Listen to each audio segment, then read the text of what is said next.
আসসালামু আলাইকুম। নাস্তিকরা ইসলামের সমালোচনা করে, নবী মোহাম্মদের সমালোচনা করে, কোরআন হাদিসের সমালোচনা করে, প্রমাণ করতে চায় যে ইসলাম ভুল। কিন্তু নাস্তিকদের এই আপত্তির জন্য খণ্ডন আল্লাহ তাআলা 1400 বছর আগেই দিয়ে দিয়েছেন। কোরআনের মধ্যেই এই অভিযোগের খণ্ডন করা আছে। আমরা যদি 2 নম্বর সূরার 23 নম্বর আয়াত, মানে সূরা আল বাকারার 23 নম্বর আয়াত পড়ি, এখানে আল্লাহ তাআলা সরাসরি চ্যালেঞ্জ করে দিয়েছেন পুরো পৃথিবীর মানব জাতিকে।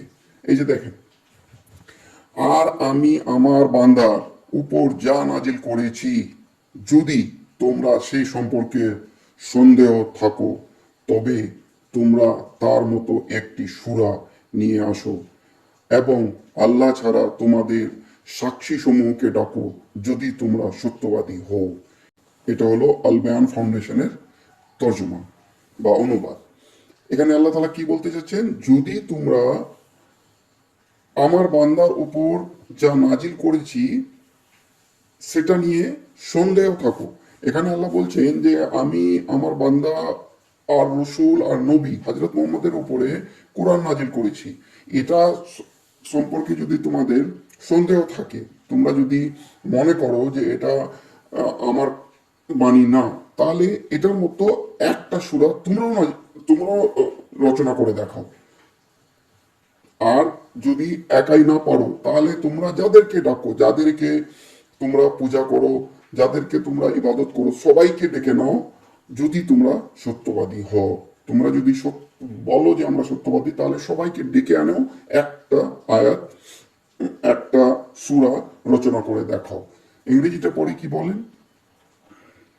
And if you are in doubt what we have sent down upon our servant, এই যে এখানে হযরত মুহাম্মদের নামই দেওয়া আছে, যে তোমরা যদি সন্দেহ করো হযরত মুহাম্মদকে, তাহলে কোরআনের মতো একটা সূরা তোমরা নিয়ে আসো, আর যাকে ডাকবি ডেকে নাও, তোমরা যদি সত্যবাদী হও।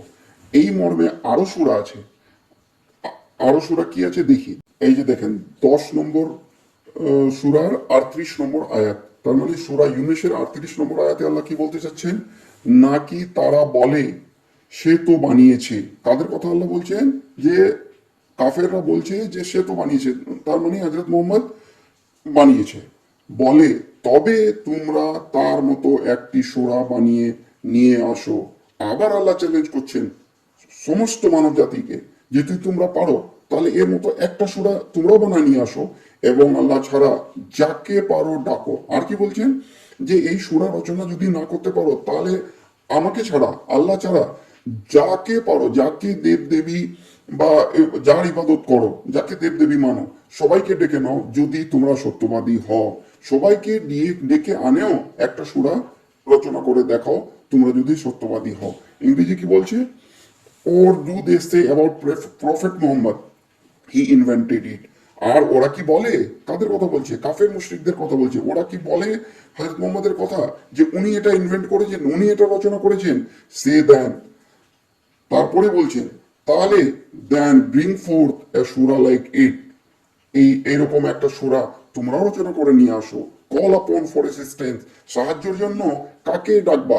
হু ever you can besides Allah, আল্লাহ ব্যতীত যাকে পারো ডাকো, যদি পারো।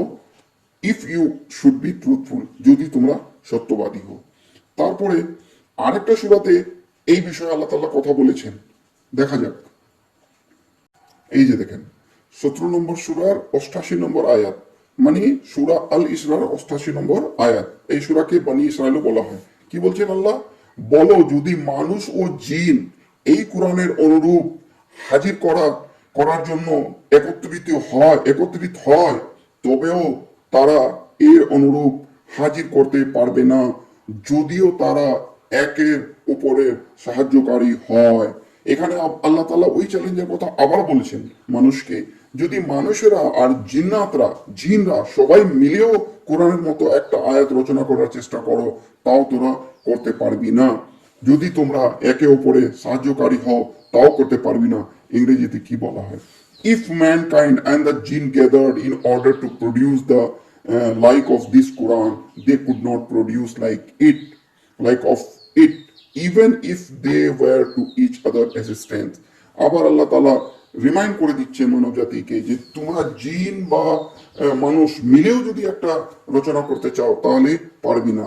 তাহলে আল্লাহ তাআলা এই এই এই প্রশ্নের উত্তর 1400 বছর আগেই দিয়ে দিয়েছেন যে ইসলাম সত্য কি মিথ্যা। ইসলামের সত্যতার প্রমাণ তো এটাই, আজ পর্যন্ত কেউ কি কোরআনের মতো আয়াত রচনা করতে দেখে দেখাতে পারেছে? পারেনি।